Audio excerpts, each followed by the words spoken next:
if you take your time, you can see it fill up.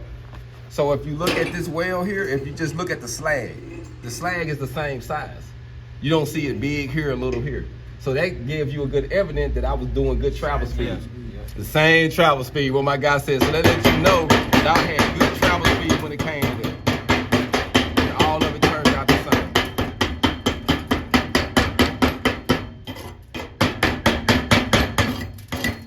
And we can just wipe it off like this.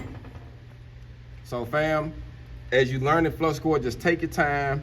But remember, if you start seeing holes or stuff like that in there, it could be from the metal not being clean, or you having insufficient gas, or your gas about to run out, or your wire.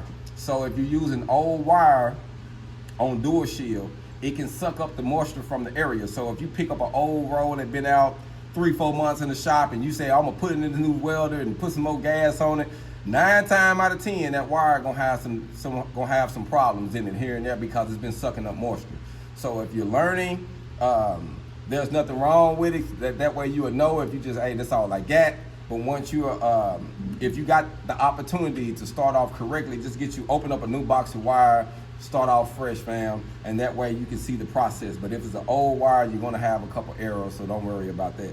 Now, for those who wanna do the self-shielded gas flux core, it's the same process. The only thing that's different, fam, I wanna keep in mind, it's more like stick welding then.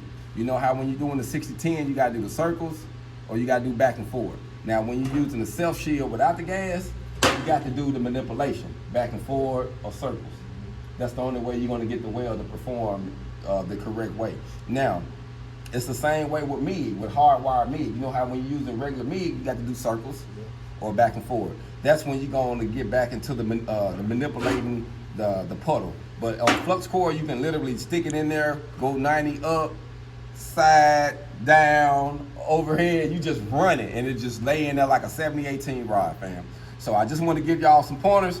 Hopefully, you'll find this helpful. And hey, keep getting your hog on with us. We out.